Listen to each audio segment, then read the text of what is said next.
गीता अध्याय 15 के श्लोक 16-17 में 3 प्रभु बताए हैं। ये 3 प्रभु कौन हैं? किस प्रभु की शरण में जाने के पश्चात जन्म और मरण समाप्त हो सकता है? 3 प्रभुओं में सबसे उत्तम परमात्मा कौन है? कैसा है? उसका क्या नाम है? इन सभी गूढ़ रहस्यों को जानने के लिए अवश्य सुनिए जगत गुरु तत्वदर्शी संत रामपाल जी महाराज के अमृत वचन। पास्यंग किसे बोलते थे? जैसे किसी की तखड़ी में जैसे सौदा लेने आता था व्यापारी। इस दास का जन्म किसान परिवार में हुआ, तो ये बनिए लोग आते थे। कोई गेहूं तोलता था, कोई बाजरा ले जाता था, तोलते थे तखड़ी में। और वो सबसे पहले उस बैलेंस को, तखड़ी को ऐसे चेक करता था, इसमें कोई एरर तो नहीं है। यदि उसमें कोई एरर होती, मान ले एक पलड़ा ऊंचा नीचा हो जाता और वो डंडी ऐसे डंडी होती थी, उसको पकड़ के ऐसे करते थे, तो वो उसको ठीक करता था, बैलेंस बनाता था। उसके लिए क्या करता था, उसी कनक मत है, जैसे गेहूं तोड़ रहा है तो गेहूं से ही एक मुट्ठी गेहूं उठाए और उस साइड में रख देता था, जिधर का पलड़ा ऊंचे ऊपर को हो जाता था, ऐसे होता, फिर वो बैलेंस हो जाता था। 10 ग्राम 20 ग्राम जितना भी 50 ग्राम कणक डाल देने से, फिर जिसमें कणक डाली है उसी में बट्टे रख दिए जाते थे और दूसरी तखड़ी के तराजू से कणक भर भर के और फिर तोली जाती थी। यानी असली सौदा तो अन्य है और पासिंग तो थोड़ा सा वो गेहूं था, एक मुट्ठी भर 100 ग्राम 50 ग्राम, उसको पासिंग के लिए यूज किया गया। पासिंग माने उस बैलेंस की, तखड़ी की कमी को ठीक करने के लिए, एरर को ठीक करने के लिए वो नॉन एज पासिंग है, उसको पासिंग कहा करते हैं। तो परमात्मा कहे हैं ये 3 लोक, पृथ्वी, स्वर्ग और पाताल, इन 3 लोक की तक इतना समझो, यो तो जैसे वह पासिंग की तरह रख दिए जाए, इनका कोई यूज ही नहीं। उस सौदे में तो कि आते को ना, तो क्या बताते हैं, सतनाम पालड़े रंग होरी हो और 14 लोक चढ़ावे राम रंग होरी हो, 3 लोक पास्यंग धरे रंग होरी हो, तो ना तुले तुलाया राम रंग होरी हो।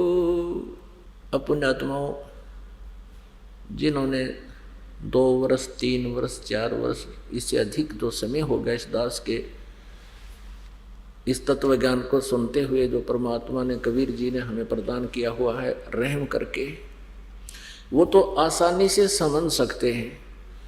जो बच्चे नए आए हैं वो अभी इन बातों से परिचित नहीं होंगे, लेकिन धीरे धीरे आज पहली कक्षा में आए हैं, प्रथम कक्षा में, फिर कुछ दिन के अंदर इनको द्वितीय कक्षा जैसा ज्ञान हो जाएगा, फिर तृतीय, तो ऐसे ही आपका विकास होगा दिमाग का, माइंड का। तो आसानी से समझ सकते हैं कि एक सतनाम की कितनी कीमत है और आपने कितने दिन हो गए इस सिमरन को करते हुए, और आपकी भक्ति का बैलेंस अभी तक पूरा नहीं हो पा रहा। इससे आप आइडिया लगा सकते हो आपके ऊपर कितना कर्ज है इस काल का, और इतनी कमाई करते करते भी अभी हम उसकी भरपाई नहीं कर पा रहे हैं, लेकिन होगी ऐसे ही। तो इस प्रकार हमने इस तत्व ज्ञान को समझना कि हम इतने जन्मों से इस काल के जाल में फंसे हुए हैं। अब हमारे को इस काल ने किस प्रकार बांध रखा है, ये पृथ्वी लोक एक परिजन है, हमारी कैद है, न समझ लो, यहाँ पर हमें जेल में डाल रखा है। अब हमने यहाँ से चलना है, इसका कर्जा उतारना है। इस काल के कर्जे को से मुक्त होकर, इसके लोन से मुक्त होकर ही हम यहाँ से जा सकते हैं। अब प्रसंग ये चल रहा है कि इस तत्व ज्ञान से कोई भी परिचित नहीं है और सत साधना ना करने से हम मनमाना आचरण करते करते अपना जीवन व्यर्थ कर रहे हैं। अब जैसे आपको ये दास बताना चाह रहा था कि हम इस काल के कर्जे में यानी इसके लोन में इतने दब चुके हैं कि हम अपने सतर से यहाँ से बाहर नहीं जा सकते। जैसे कोई विदेश चला जाता है और विदेश में जाकर उसने कोई अपना व्यवसाय शुरू किया, उसने बिजली का कनेक्शन ले लिया, टेलीफोन का लिया, पानी का लिया और भी कोई गैस का ले लिया, और उसका बिजनेस किसी कारण से डिफेक्ट हो जाने से, ठीक से ना करने से वो फेल हो गया, तो वो उसका जो टैक्स वो देता था, जैसे बिजली का बिल भरता था, टेलीफोन का बिल भरता था, पानी का बिल भरता था, सरकार का टैक्स भी देता था, तो वो नहीं भर सका, तो उसकी सुविधाओं से उसको वंचित कर दिया गया, सब कनेक्शन कट गए, अब वो बिल्कुल ही कंडेम हो गया। तो उसको उसका उत्थान करने के लिए क्या आवश्यकता, किस चीज़ की आवश्यकता होती है? जैसे बैंक में लोन लेने जाते हैं या किसी विभाग में अपना कार्य को फिर सुचारू करवाना चाहते हैं, जैसे टेलीफोन का दोबारा चालू करवाना चाहते हैं, तो उसका विकल्प है कि कोई गारंटर चाहिए इसको, और वो कहे कि भी मैं इसका जो है ना गारंटर बनता हूँ, आप इसकी सुविधा चालू कर दो। तो वो किसी भी आधार से उस गारंटर से चाहे पैसे दें या वैसे गारंटी लेकर चालू कर सकते हैं, तो वो उस विश्वास है तो वो कर सकते हैं। और फिर उसने सभी सुविधाएं वापस दिलवा दी किसी व्यक्ति ने गारंटर बनकर, तो फिर वो सुविधा प्राप्त होगी। जो व्यवसाय करता था, बिजनेसमैन था, तो उसने फिर अपनी मेहनत करके, अपने बिजनेस करके उस कर्जे को जो बैलेंस छोड़ रखा था जिस भी विभाग का, तो वो उसको दोबारा देना पड़ेगा। और जब वहाँ से कर्जा मुक्त हो जाएगा और यहाँ आने जोगी पूंजी भी उसके पास होगी, तभी वो स्वदेश आ सकता है। ऐसा ही जानो, आप सतलोक से यहाँ आगे गलती थे और यहाँ आकर के आपने भक्ति रूपी सौदा करना चाहा, लेकिन शास्त्र विधि त्याग का मनमाना आचरण करने लग गया आप, जिससे जो पूंजी आप सतलोक से पुण्य लेकर आए थे वो पुण्य आपके नष्ट हो गए, खत्म हो गए। यहाँ इस जहाज में बैठ कर यहाँ पहले तो स्वर्ग में रखा आपको, इसने आपको कति भक्तिहीन करा दिया, नीचे छोड़ा ही नहीं। वहाँ स्वर्ग क्या है? एक रेस्टोरेंट है। रेस्टोरेंट में वही व्यक्ति जाता है जो हिली स्टेशन होते हैं, जो पहाड़ी क्षेत्र हैं, वहाँ पर रेस्टोरेंट बने हैं। साहूकार पैसे वाले धनी व्यक्ति वहाँ जाते हैं, 50-60 हज़ार रुपये ले जाते हैं, 2-3 महीने गर्मियाँ वहाँ मौज मस्ती कराते हैं और पैसे बर्बाद हो जाते हैं, सब खत्म हो जाते हैं, खर्च हो जाते हैं, तो फिर वापस वो अपने कर्म क्षेत्र में ही आते हैं। तो ऐसा वो स्वर्ग है। तो जब हम सतलोक से आए तो इसने हमें वहाँ स्वर्ग बना करके वहाँ रखा, ब्रह्मलोक में। ब्रह्मलोक से जब हमारे पुण्य कक्षीण हो गए तो फिर एक मिनी स्वर्ग बना रखा, स्वर्ग, कॉमन स्वर्ग, उसमें पटक दिए। फिर रहे कहीं वहाँ हमारा झाड़ा ले लिया, हमारा पुण्य खत्म करवा दिए। फिर इसने पृथ्वी लोक पर पटक दिए कि ये पृथ्वी रही, इसने बाओ समारो, बो और खाओ, मरो और जियो, बिरान माटी करवा दी। और यहाँ फिर हमारे को उस सत साधना से अपरिचित करा दिया इसने कि जिससे हमारे शुभ संस्कार बनने थे। जब हम सतलोक से चले थे, हमने गलती कर दी थी, उस दयालु परमात्मा ने हमें सारनाम बताया था और ये सतनाम भी बताया था कि तुम मर तो गए, जा तो रहे हो, लेकिन इस मंत्र को याद रखना। इस मंत्र की कमाई तुम करते रहोगे तो मैं तुम्हें आकर के वापस ले आऊँगा, तुम निर्धन नहीं होगे। इस काल ने सबसे पहले हमारे ऊपर ये 3 इंजेक्शन लगवा दिए, एक रजगुण, दूसरा सतगुण, तीसरा तमगुण।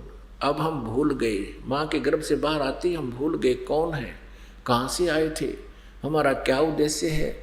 हमें ये नहीं पता कि हम पहले मनुष्य भी थे या नहीं थे, हमारी इतनी बुद्धि संकीर्ण होगी।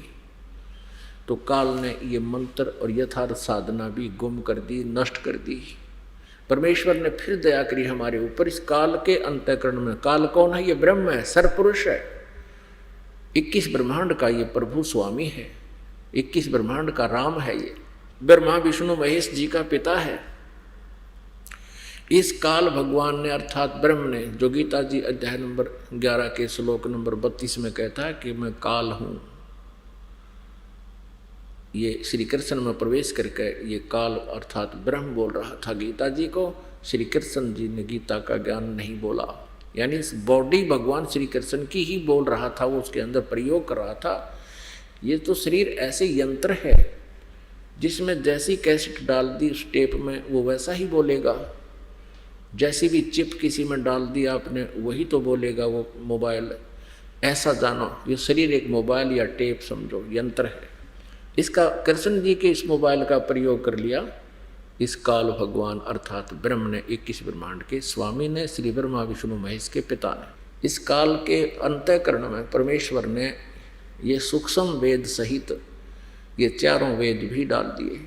समय आने पर अपने आप ऑटोमेटिकली इसके शरीर के अंदर से श्वासों के माध्यम से बाहर आए और इन्होंने ये पांचों वेद ऐसे प्रकट हो गए। अपने आत्माओं, आज से अगर 10, 20, 50, 100 वर्ष पहले हम ये ज्ञान देते थे, परमात्मा देते रहे हैं, तो कोई स्वीकार करने को तैयार नहीं था कि कैसे तो अंतःकरण में फीड कर दिए काल के परमात्मा 16 शंख कोश की दूरी पर काल यहाँ बैठा है, उसके अंतःकरण में कैसे भेज दिए उसने पांचों वेद। अब बहुत आसान हो गया है, जैसे आजकल ईमेल चलती हैं, फैक्स आते हैं और एक मोबाइल से दूसरे मोबाइल में ब्लूटूथ के माध्यम से पूरी की पूरी फिल्म, पूरे के पूरे आइटम दूसरे में चले जाते हैं और कोई आना जाना तार भी ना ला रखे। और वो परमात्मा तो समर्थ है, उसकी विज्ञान की तो पासिंग भी नहीं है इस कलयुग की विज्ञान। कलयुग की विज्ञान तो परमात्मा के उस विज्ञान यानी तत्वज्ञान के सामने, विज्ञान कहो चाहे तत्वज्ञान कहो, ये विज्ञान यहाँ की है, वो तत्वज्ञान वहाँ परमेश्वर के आध्यात्मिक विज्ञान है, उस विज्ञान के सामने तो पासिंग भी नहीं है। तो अब हम आसानी से समझ जाएंगे कि कैसे वो परमात्मा लीला करता है। सतलोक बैठे हुए वो सबके अंतःकरण में एक ही स्विच ऑन करके सबके अंदर ये भेज सकता है और सबके यहाँ से भी फैक्स परमात्मा के दरबार में जाते हैं और एक एक हमारे अंतःकरण में हमारे आत्मा के साथ एक ऐसा यंत्र ला रखा परमात्मा ने, आध्यात्मिक यंत्र, उसमें असंख्यों जन्मों के हमारे सब संस्कार उसमें डिपॉजिट हैं कोड वर्डों में। उसी की नकल परमात्मा ने यहाँ थोड़ी सी दी, जैसे चिप होती है, वो 4 GB की चिप भी इतने साइज की है, 1 GB की भी उतनी साइज की है। तो ऐसे ही परमात्मा ने हमारे अंतःकरण में ऐसी चिप ला रखी है, मैं सोच रहा हूँ, और उसमें असंख्य जन्मों के ये कोड वर्डों में असंख्य जन्मों का मैटर आपका फीड है। तो ऐसे उस परमेश्वर ने इस काल के ब्रह्म के अंतःकरण में 5 वेद दिए थे और समय आने पर इसके ऑटोमेटिकली इसके शरीर से बाहर निकल गए थे। ये भी मालिक की कृपा है। जैसे मादा को गर्भ रहता है, 9 महीने के बाद या 10 महीने के बाद जो भी जिसका पीरियड है, जिस भी मादा का, जैसे पशु पक्षी या नर, तो ऑटोमेटिकली बाहर आ जाता है।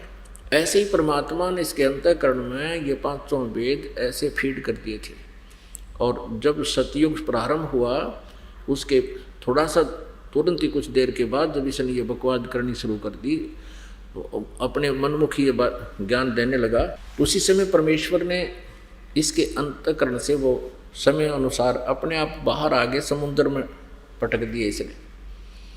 फिर इसने देखा 5वां वेद नष्ट कर दिया जिसमें परमात्मा के पाने का पूरा अच्छा विवरण है, विस्तार से कही गई है, और 4 वेद रख लिए जिसमें केवल ब्रह्म तक की ही साधना का विवरण है। ब्रह्म का मंत्र ओम है और इसने ये वेद दे दिए हमारे थे। तो प्रसंग चल रहा था यजुर्वेद अध्याय नंबर 40 के श्लोक नंबर मंत्र नंबर 15 में यही कहा कि ओम कर्तु समर किलवे समर कर्तुम समर। तो ब्रह्म तक की साधना का जो भी विवरण था वो तो रख दिया इसने, बाकी नष्ट कर दिया। उसके लिए ऑप्शन छोड़ दिया कि तत्वदर्शी संत बताएंगे। क्योंकि वेदों में भी, सूक्ष्म वेद में भी यही है कि परमात्मा आता है, स्वयं आएगा और ये ज्ञान बताएगा। परमात्मा मनुष्य सदृश है, साकार है। इसने, काल ने, ब्रह्म ने निराकार की छुरी सबके अंदर थोप दी। किसी ने पूछ लिया परमात्मा कैसा निराकार है, कैसा है निराकार है, वो दिखाई थोड़ा ही देता है। तो परमात्मा साकार है, मनुष्य सदृश है, वो आते हैं, एक साधु संत का रूप बनाते हैं, आध्यात्मिक टीचर जैसा रूप बनाते हैं, क्योंकि उसने नकली आध्यात्मिक टीचर बना रखे होते हैं।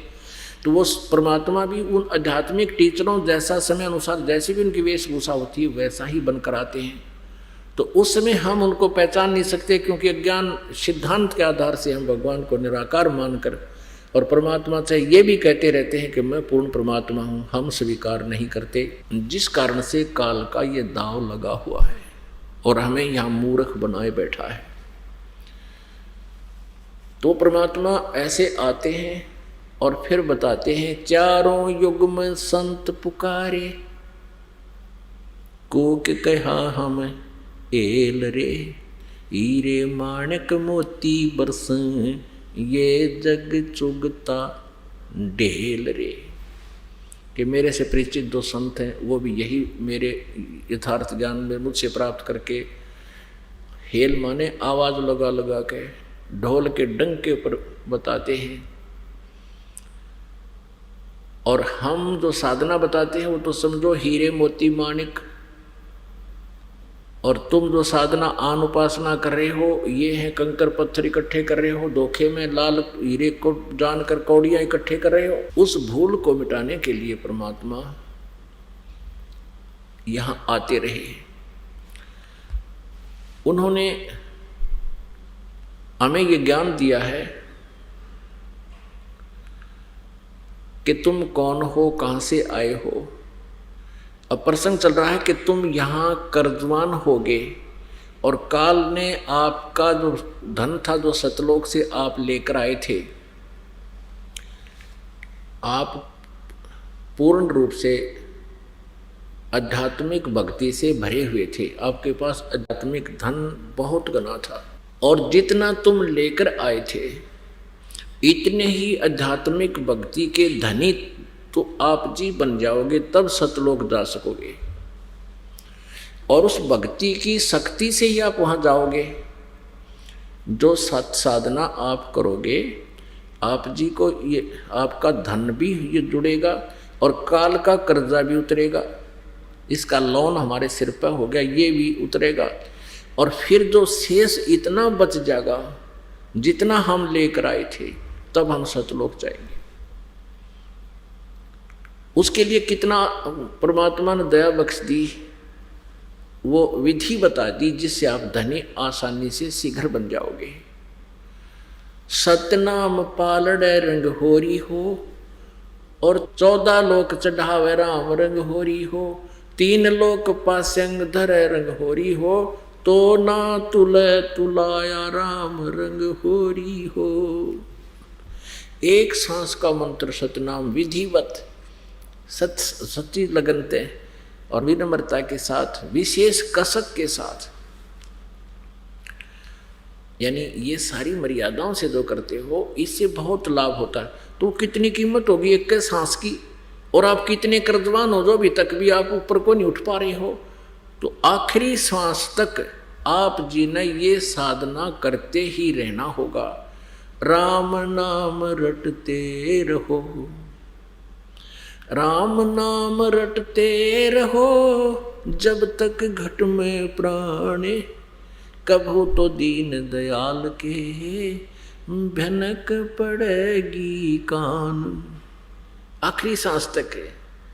और फिर आप सुनेगा मालिक आपकी कदे तो सुनाई होगी उसके दरबार में कभू तो ऐसे ही यजुर्वेद में कहा कि ओम कर्तु समर किलवे समर और कर्तुम समर भस्मांतम शरीरम।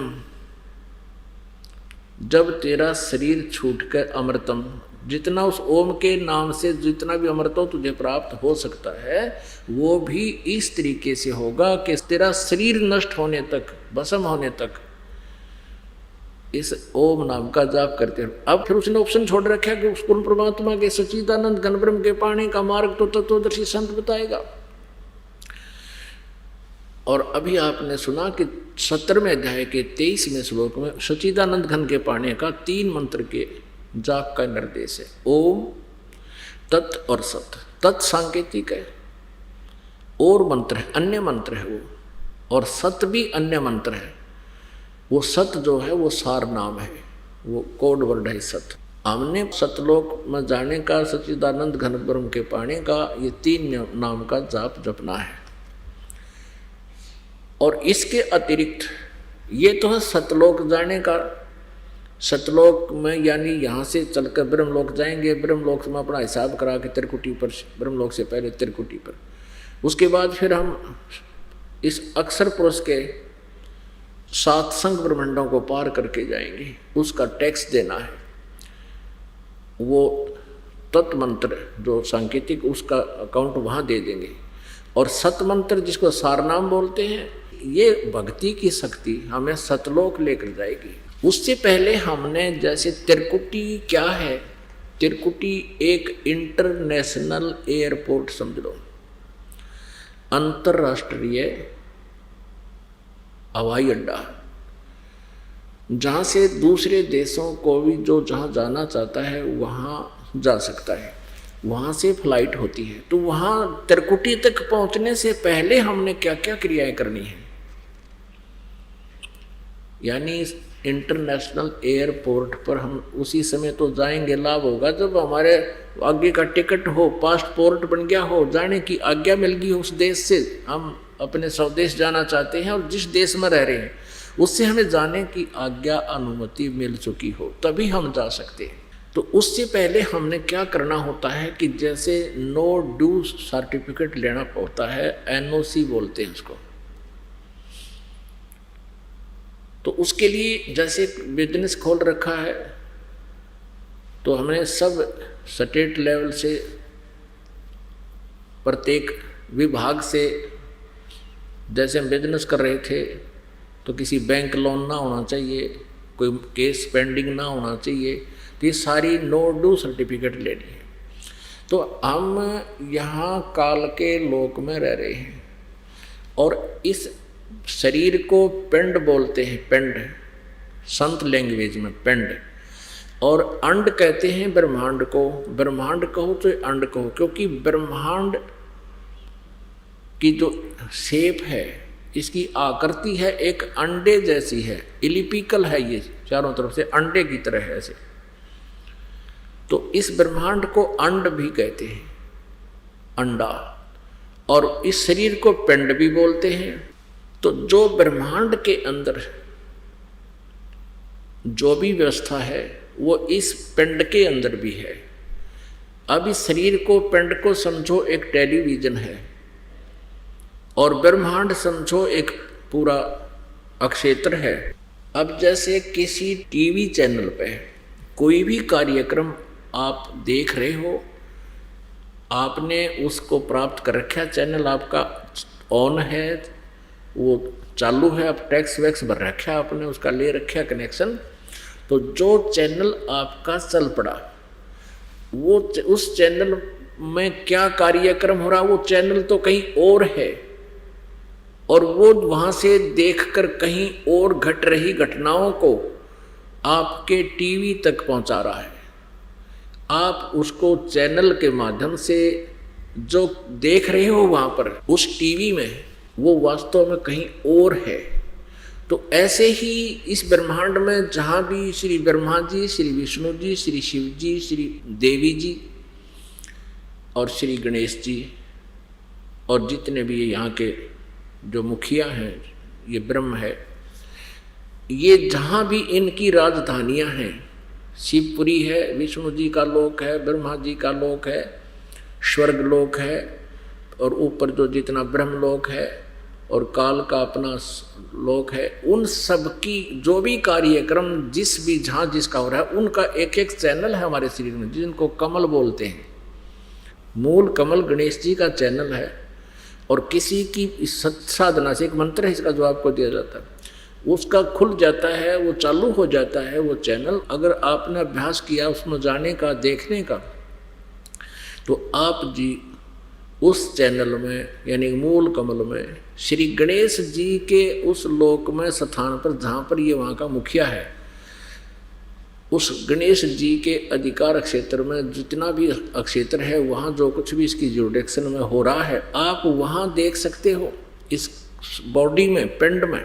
तो इसी प्रकार मूल कमल में गणेश जी, उससे ऊपर जैसे हमारी ये रीढ़ की हड्डी है, बैकबोन जिसको बोलते हैं, शरीर में पीछे का बैकबोन का है, रीढ़ की हड्डी, इसके अंदर की तरफ बिल्कुल प्लेन सा एक प्लेन वो है, जैसे छिपकली हुआ कर, छिपकली के नीचे का आपने ऐसा देखो, ऐसा रीढ़ की हड्डी के ऊपर जो मांस है उसके ऊपर के ये ऐसे कमल बने हुए हैं। मूल कमल, मूल चक्कर, मूलाधार चक्कर भी बोलते हैं उसको। फिर स्वाधिष्ठान चक्कर यानी स्वाद चक्कर कहते हैं, इसमें ब्रह्मा और सावित्री जी का निवास है, वो चैनल है उसका। और फिर नाभि कमल बोलते हैं, विष्णु जी और लक्ष्मी जी का चैनल है। हृदय कमल है जो शिव जी और पार्वती जी का चैनल है, कमल है, चक्र है। और एक कंठ कमल है, ये बैक साइड में, जहाँ ये बैकबोन रीढ़ की हड्डी यहाँ का थोड़ी एकदम झुक जाती है, इसके झुकने से पहले नीचे की तरफ अंदर, यहाँ तो वैसे बताना पड़ता है, इसके बैक, इसके सामने बिल्कुल बैक में रीढ़ की हड्डी के अंदर की तरफ ये श्री देवी जी दुर्गा जी का कमल है। अब जैसे ये कुछ संत हैं, कुछ पंथ हैं नकली, सतलोक की गुणगान करते हैं, इनको कह का पता नहीं, राधा स्वामी पंथ, धन धन सतगुरु पंथ और ये हंसादे सरपंथ, ये सब भगवान को निराकार बताते हैं। और साथ में एक गोपोड़ और पेले हैं कि हम तो सीधे त्रिकुटी में पहुंच जाते हैं, हमारे तो सीधा त्रिकुटी से प्रारंभ होता है हमारा तो भक्ति मार्ग, हमने नीचे का कोई लेना देना नहीं। इनकी अकल गाम जारी है को पूछनिया ने। अब त्रिकुटी तो इंटरनेशनल एयरपोर्ट है, वहाँ जाने से पहले हमने इन सभी जितने भी इसके नीचे नीचे ये अधिकारी हैं, प्रभु हैं, स्वामी हैं, इनसे नो ड्यू सर्टिफिकेट लेना पड़ेगा, तब हम त्रिकुटी पर जा पाएंगे। इनसे एनओसी लेनी पड़ेगी। इनसे एनओसी कैसे मिलेगी कि जैसे आप जी को प्रथम मंत्र दिया जाता है, प्रथम मंत्र में फर्स्ट और लास्ट मंत्र को छोड़कर बीच के जो 5 मंत्र हैं वो इन्हीं कमलों से ऋण मुक्त होने के हैं। ये पूजा नहीं है, ये मजदूरी है आपकी। अब जैसे आपने बैंक से लोन ले रखा है तो आपकी मजदूरी करके उसका लोन दो, सहर्ष दो, उनसे प्यार से दो, तो आप ऋण मुक्त हो जाओगे। नहीं दोगे तो वो कर्जा आपके ऊपर खड़ा रहेगा। तो ऐसे तो उस बैंक के मैनेजर या किसी व्यक्ति से आपका कोई पर्सनल नाता नहीं, एक लेन देन वाला नाता है। तो ऐसे ही इन भगवानों स्वामियों का हमारा कोई विशेष नाता नहीं, लेकिन ये यहाँ के स्वामी हैं, हम यहाँ की प्रजा हैं और हमने इनके अंतर्गत रह करके अपने इस लोन को समाप्त कराना है, इनसे नो ड्यू सर्टिफिकेट लेना है, तब हम त्रिकुटी पर जा पाएंगे। और बाकी ये कहने की बातें हैं केवल मूर्ख बनाने की कि हम तो सीधे त्रिकुटी पर ध्यान लगाते हैं। ये ऋषि मर गए त्रिकुटी पर ध्यान ला ला का, आज तक किधर ठिकाना नहीं इनका। झूठा ज्ञान, ज्ञान ही झूठा है। राधा स्वामी पंथ और धन धन सतगुरु पंथ वाले का ये ध्यान कहाँ लगाएंगे? ये मूर्ख बना रहे आप जी को। आपको कितनी बार दिखाया इनका ज्ञान। सतनाम पर घाटा जोड़ रहे, यही सतनाम सार नाम भी इसको कहते हैं, सतलोक भी सतनाम को कहते हैं, सार शब्द भी सतनाम, सतपुरुष भी सतनाम को कहते हैं। ये सार वचन वार्तिक और वचन नंबर 2, 3 और 4 में कति क्लियर कर रखे इन्होंने अपना ज्ञान। ये कितने अज्ञानी थे, जिनका ज्ञान इतना नकली है तो ये समाधि लाओ 2.5 घंटे, ये केवल अपना जीवन नष्ट कर रहे हैं। अब जो ये कहते हैं कि हम तो सीधे त्रिकुटी पर पहुंच जाते हैं, यह त्रिकुटी कोई बरवाला का बस स्टैंड नहीं है कि पैदल चला गया तो पहुंच गया, रिक्शा कर ली तो पहुंच गया, बड़का खेल नहीं है। वहाँ जाने से पहले हमने इन 5 नामों का जाप करना पड़ेगा। और ये केवल 5 नामा बगाटा जोड़ रहे हैं, और वो 5 भी काल के नकली, ओंकार ओंकार ज्योति निरंजन, सारे काल के। और सोम सुन दिया कबीर जी की वाणी में कि सोम, और सतनाम भी नाम बता दिया। सतनाम ने भी ये मंत्र बता रहे हैं, गेला जपन का, जैसे ओम जपना है, ओंकार के उसने। तो ये अज्ञान संग्रह है इन लोगों का, मनमुख आचरण। तो वो 5 नाम भी जो श्री गुरु ग्रंथ साहिब में 5 शब्दों की धुनकार बताई है, वो शब्द भी ये है जो दास आपको दे रहा है। तो इन 5 नामों के जाप से आपका कर्जा मुक्त होगा गणेश जी से। जब आप यहाँ से चलोगे, आपका किया हुआ ये भक्ति मार्ग साधना ऑटोमेटिक इनके दरबार में डिपॉजिट पाओगी। और ये देवता हैं, और देवता यहाँ के कलर का कैसे कोई ना कूड़े के में डाकर बैठ जाएंगे। जो आपका जो का त्यों पाओगा, एज इट इज रखा पाओगा। और जिसका कर्जा मुक्त हो गया, जब भी आप शरीर छोड़कर चलोगे, आप एकदम मूल कमल में जाओगे। इन औरों की तरह नहीं मरोगे जो ग्रैंड होगा, मरे हैं और चेत हो जाए, बुरा हाल हो जाता। नहीं, आपको ऐसा होगा जैसे सोपन हो गया, और मूल कमल में जाओगे, तुरंत आपको नो ड्यू सर्टिफिकेट वहाँ पास वहाँ पर मिलेगा आपको ऑटोमेटिक। और फिर ब्रह्मा जी के लोक में, फिर विष्णु जी के लोक में, फिर शिव जी के लोक में कमल में, फिर त्रिकुटी में, यहाँ होंगे कंठ कमल में। यहाँ से हम सीधे फिर त्रिकुटी पर पहुँचेंगे। अपने आत्माओं, जब हम त्रिकुटी पर पहुंच जाएंगे, तब इस 3 मंत्र के जाप भक्ति का रोल प्रारंभ होगा। यहाँ तक त्रिकुटी तक आने से पहले तो इन 5 मंत्रों का, ये 2 मंत्र आपको इसलिए एक्स्ट्रा दिए जाते हैं, ये परमात्मा के मंत्र हैं, पूर्ण परमात्मा के। इनका भी फिर कन्वर्ट कर दिया जाएगा आपको सतनाम के साथ, इसके क्रेडिट आपका साथ जोड़ दिया जाएगा। तो फिर आप ऊपर आओगे, त्रिकुटी में पहुंचोगे, तो वहां परमात्मा आपको मिलेगा इस दास के रूप में। वहां काल डंडी मार जाता है, वहां काल सोचता है चल यहाँ तक आगे कोई बात नहीं, इनकी कमाई अभी इनको ले डूबेगा कितने।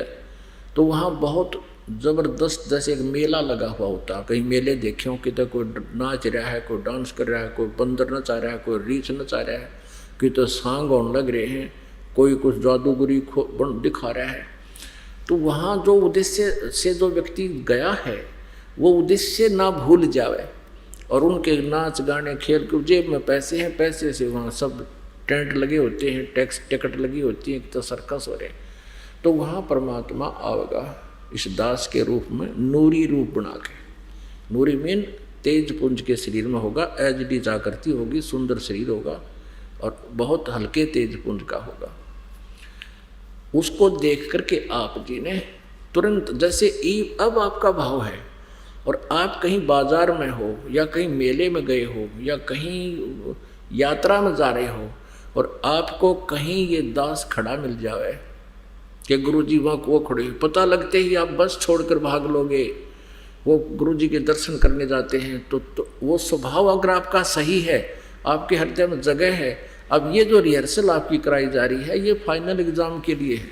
अब जैसे यहाँ कई बैठे रहते हैं, दर्शनार्थ भी ना आते, जब दर्शन शुरू होते हैं तो भगत जन शिकायत करते हैं जी वो बैठे हैं जैसे आम दिनों में समागम से अतिरिक्त, तो वो आ नहीं रहे, कह भी दिया हमने, कहते हैं सामने देख लेंगे। तो वो अभी बालक हैं। तो इस तरह जो रिहर्सल आप कर रहे हो, ये फेल होने की और आवाज़ लग जाती है दर्शन की, तो तुरंत आपके उमंग हो, कब दाव लगे दर्शन करें भगवान गुरु जी का। तो इस तरह की जो आपके अंदर तड़फ है, जैसे गुरुजन बाहर आते हैं अपने स्थान से तो श्रद्धालु और अन्य भी ऐसे ही करते हैं, गुरुजी आगे ऐसे देखते हैं, क्योंकि रिहर्सल बराबर है। वो नकली भी ये सांग जोड़ रहे हैं और असली भी ऐसा ही होता है। तो उनकी भी वही आस्था है कि गुरुजी के दर्शन हो गए, हो कहाँ खड़े हैं वो खड़े। तो ये कसक भगत की होनी चाहिए और ये वहाँ काम करेगी।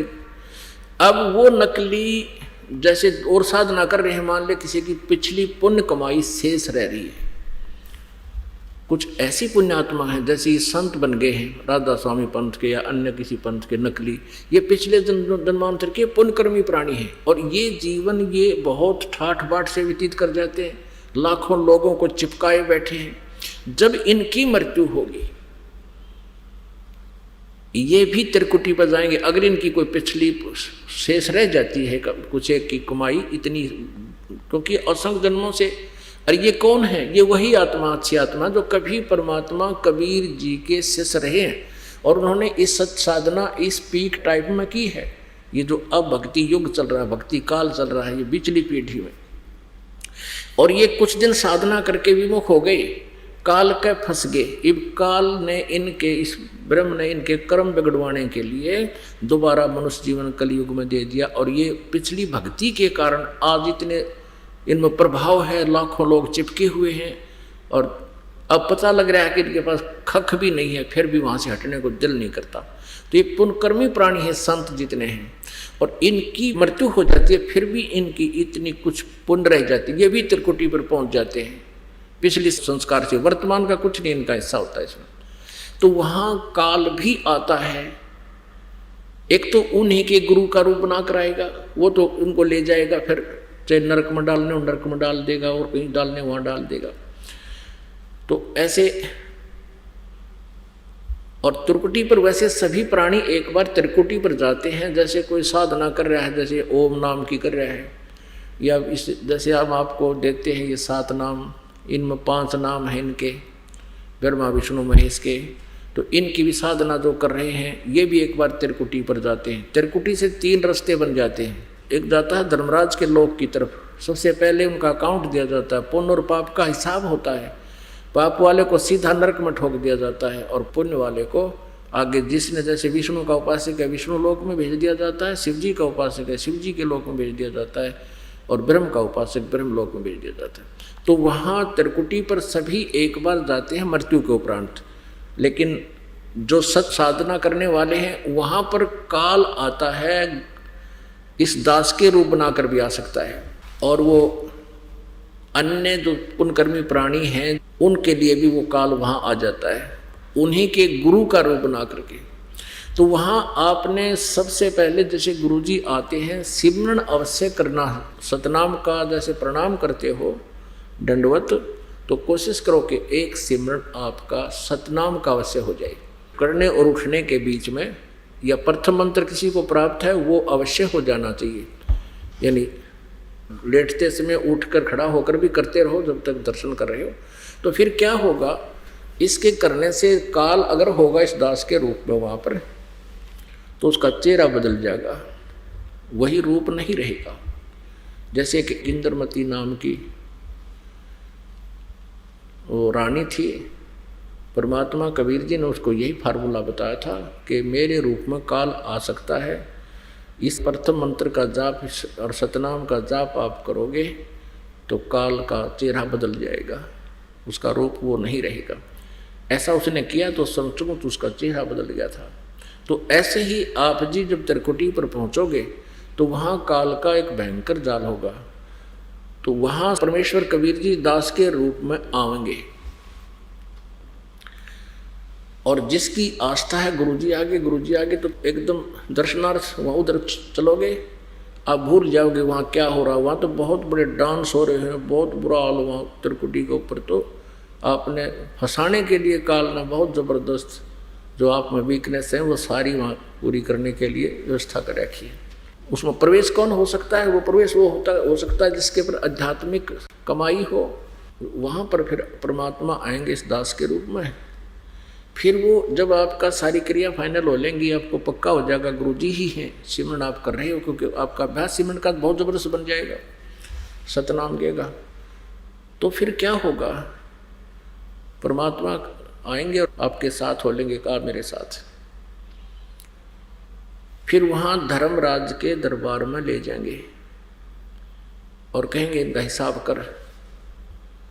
अब जैसे गीता जी अध्याय नंबर 17 के श्लोक नंबर 23 में ओम तत्सत इति निर्देश है ब्रह्मण त्रिविधा समर्थ है, सच्चिदानंद घन ब्रह्म के पाने का ये 3 मंत्र का जाप है।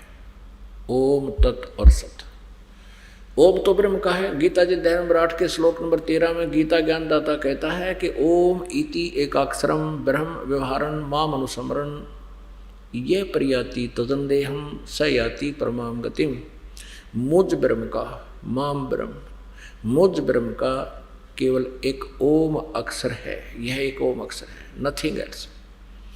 और उच्चारण करके सिमरण करता हुआ यह प्रयाति तजंदेहम, जो शरीर छोड़कर जाता है, स याति परमाम गति, वो ब्रह्म से मिलने वाली जो परम गति है, यानी ब्रह्म लोक मिलता है ब्रह्म से,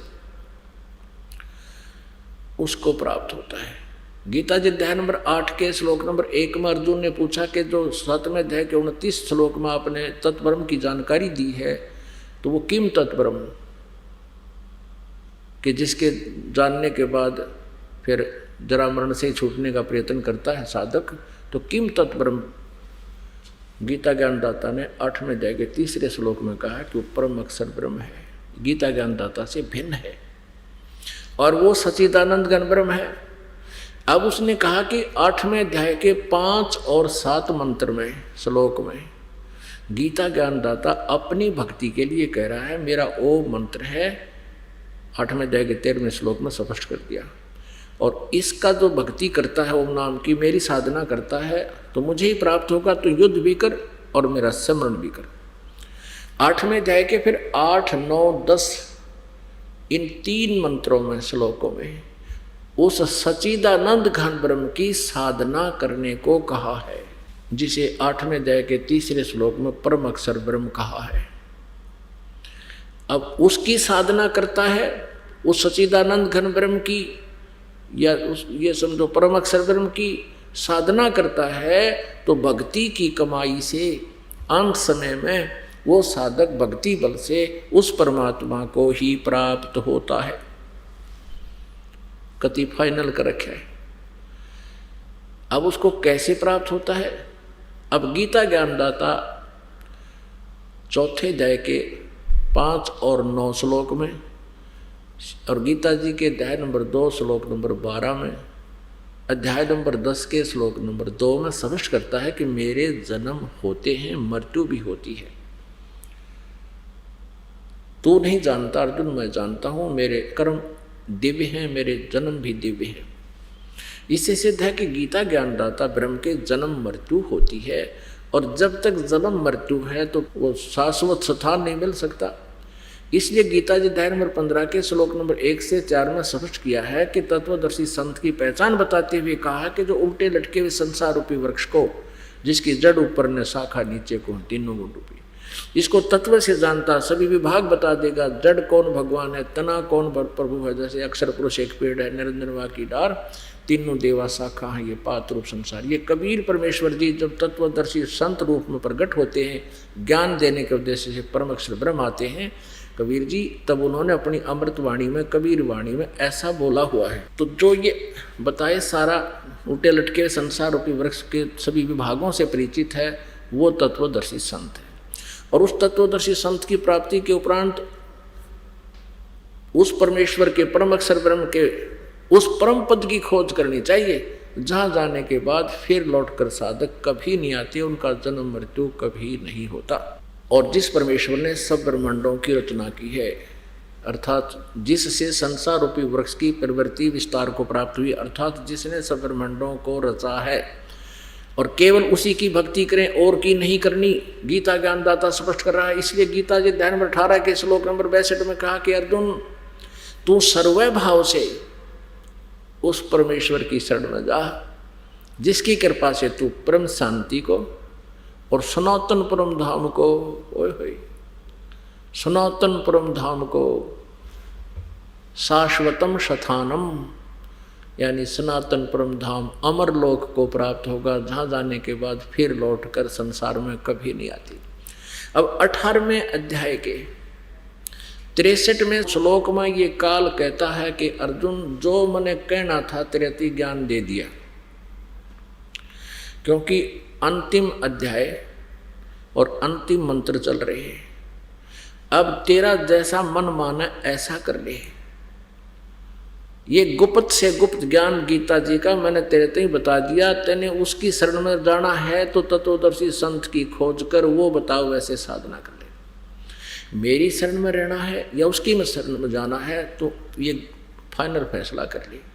और अब देखो 18वें अध्याय के 63वें श्लोक में एक बार तो कह दिया कि गुप्त से गुप्त भेद बता दिया, अति रहस्य। फिर 64वें श्लोक में 18वें अध्याय के में गीता ज्ञानदाता कहता है एक और गुप्त से भी गुप्त भेद बता दूं, क्योंकि तू मेरा बहुत निकट है, प्रिय है। एक और बताता हूं कि ये परमात्मा, वह परमात्मा, वो तत्व ब्रह्म 18वें अध्याय के 62वें श्लोक में जिसके बारे में कहा है और 8वें अध्याय के 3रे श्लोक में जिसके बारे में कहा है, वो मेरा भी इष्ट देव है। इन्होंने अनुवाद गलत कर रखा है, आप आसानी से कर सकते हैं। थोड़ा सा 2-3 मंत्र आपको दिखाने पड़ेंगे श्रीमद् भगवत गीता जी के। ये देखिएगा, श्रीमद् भगवत गीता जयदयाल गोविंद का इसके अनुवादक है।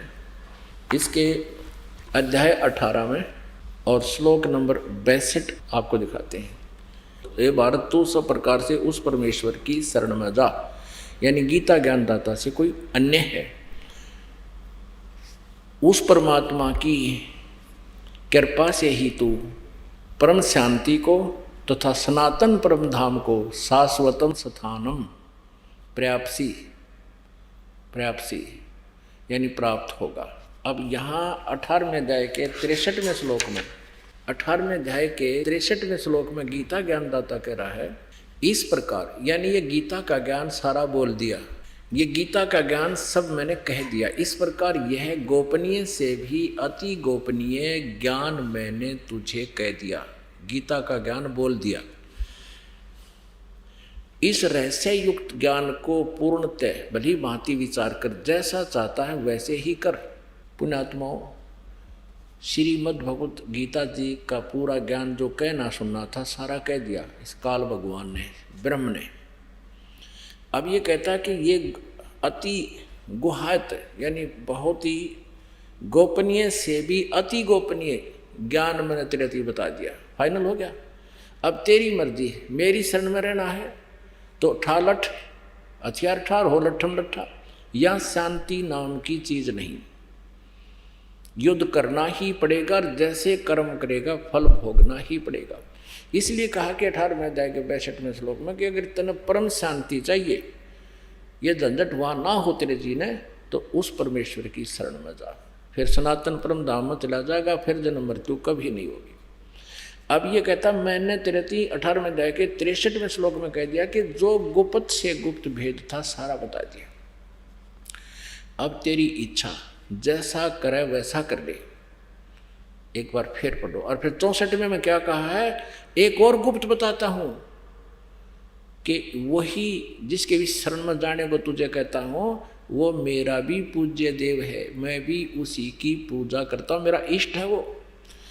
अब परमात्मा कहते हैं इसको गोरखनाथ जी को, गोरखनाथ तेरा ज्योत स्वरूपी, ये ज्योत स्वरूपी जिसको तुम ब्रह्म कहते हो, या ज्योत स्वरूपी तेरा निरंजन, ये भी धरता ध्यान हमारा, ये हमारा ही मेरे से भक्ति करता है, इसको टुकड़ा देता हूँ जो भी किस ब्रह्मांड चला रहा है ये। अब यहाँ भी ये स्पष्ट कर रहा है कि मेरा भी इष्ट देव वही है। अज्ञानता से इन्होंने अनुवाद गलत कर रखा है अनुवादकर्ताओं ने, और सभी ने ऐसा कर रखा है। देखिएगा 18वें अध्याय का अब 63, 64, 65, 66 निर्णय देंगे। आज के सत्संग का ये निष्कर्ष निकल रहा है 18वें अध्याय का, और ये है 63वां श्लोक आपने पढ़ा। इति ते ज्ञानम आख्यातम गुहायत गुहायतरम मया, इसका अनुवाद है इस प्रकार यह है गोपनीय से भी अति गोपनीय ज्ञान मैंने तुझसे कह दिया, गीता वाला। ये तो हो गया गोपनीय से अति गोपनीय, यानी गुप्त से गुप्त। इस रहस्य युक्त ज्ञान को पूर्णतः भली भांति विचार कर जैसे चाहता है वैसे ही कर। मेरी शरण में रहना है या उसकी शरण में जाना है। अब 64 में कहता है 18वें अध्याय के 64वें श्लोक में, सर्व गुहात्मम भूय शरणों में परमम वचः इष्ट असी में दृढ़म इति। इष्ट माने इष्ट देव, बालक ने पूछ ले चाहिए। असी माने है, मे माने मेरा, दृढ़ माने पक्कम पक्का, no nothing else, no doubt. इति माने यही, कौन, जो 18वें अध्याय के 62वें श्लोक में जिसके बारे में तुझे कहा है कि अर्जुन तू सर्वभाव से उस परमेश्वर की शरण में जा, उस परमेश्वर की कृपा से ही तू परम शांति को, सनातन परम धाम को प्राप्त होगा। इसके विषय में कह रहा कि यह मेरा भी इष्ट देव है।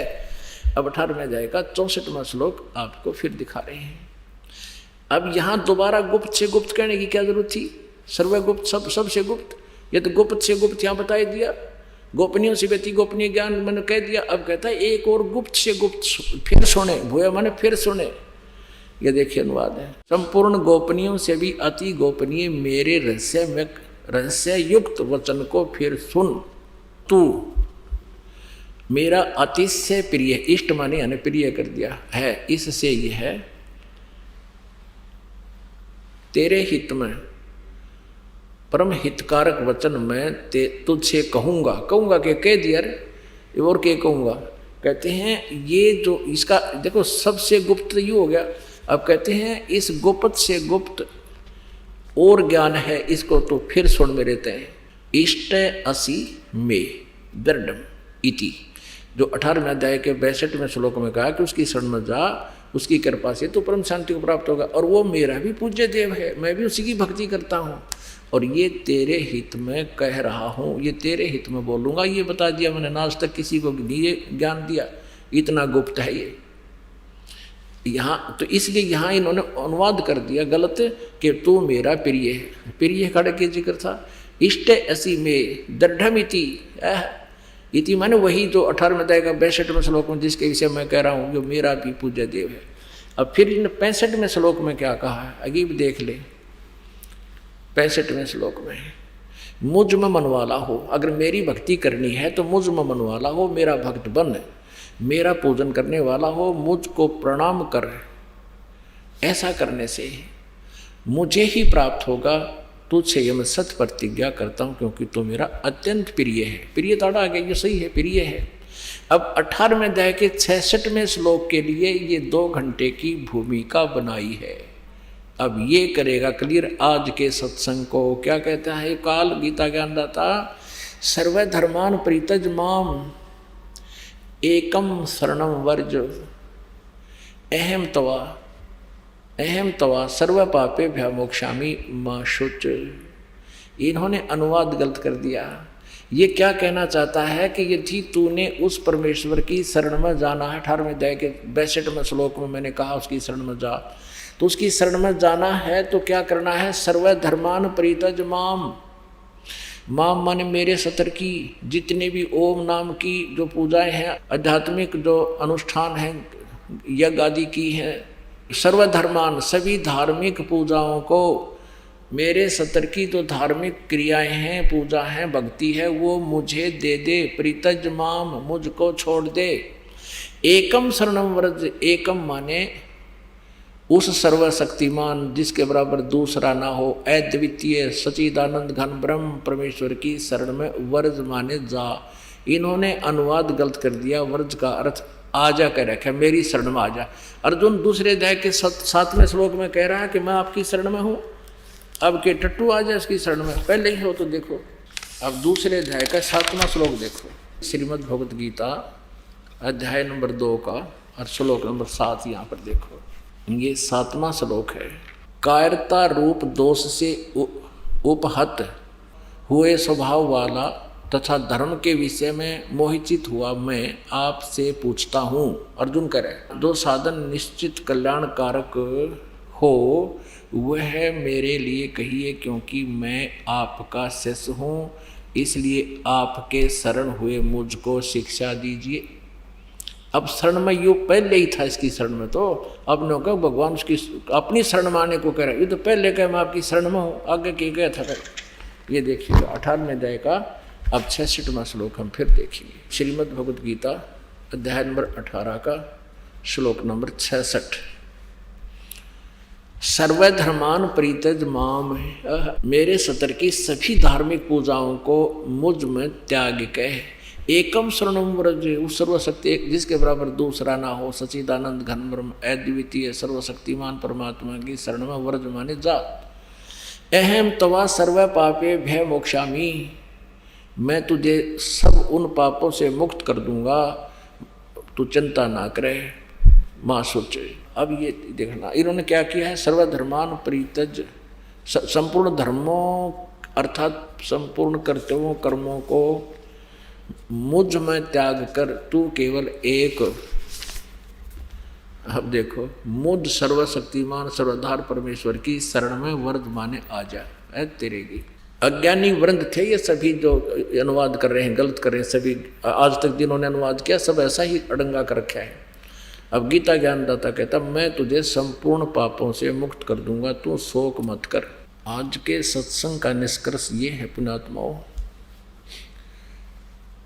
अब जो 3 मंत्र का जाप हम करते हैं, अब यहाँ तक तो आपको बता दिया, ब्रह्मा विष्णु महेश की जो साधना हम करते रहे, इनका कर्जा उतर गया, इन्होंने एनओसी दे दी, हम त्रिकुटी पाए गए। त्रिकुटी पर वहाँ 3 रास्ते हो जाते हैं और मृत्यु के उपरांत सभी प्राणी त्रिकुटी पर ही जाते हैं। वो जो जिस भी इष्ट की, जैसे ब्रह्मा विष्णु महेश की पूजा करने वाले पहले धर्मराज के दरबार में जाना होता है, यहाँ का न्यायाधीश, वो फिर उनका निर्णय करता है किसके पुण्य है किसके पाप हैं, कहाँ की इसका पासपोर्ट है, कौन सी देव की पूजा किए हुए। धर्मराज के दरबार में जाने से पहले परमात्मा इस दास के रूप में आपके समक्ष आ जाएगा और आपको गुरुजी दिखेंगे, जैसा भाव आपका ऐसे ही आप पीछे पीछे बोलोगे, गुरुजी कहाँ जा रहे हैं कहाँ जा रहे हैं, यानी ज़्यादा अधिक भी हो सकते हैं उस दिन, एकाध भी हो सकता है, तो सारे साथ साथ आप गुरुजी के साथ हो लोगे, प्रणाम करोगे, आशीर्वाद लोगे और फिर कहाँ जाना भी, चलो आपका पासपोर्ट बनवाते हैं। तो धर्मराज के दरबार में जाएंगे और वहाँ आपका ओम नाम के जाप की जो कमाई होगी, साधना है, वो इस धर्मराज को यानी काल को ब्रह्म को दे देंगे, या इसकी पूजा है इसको छोड़ देंगे, फिर ये हमें सभी पापों से मुक्त कर देगा। जो गधे कुत्ते बनाकर हमें तंग करता था ये नहीं करेगा, क्योंकि इसकी सारा अकाउंट क्लियर हो जाएगा और पाप नाश परमात्मा कर देगा। परमात्मा की भक्ति में हमारे पापों का नाश करने की पावर है इस मंत्र में।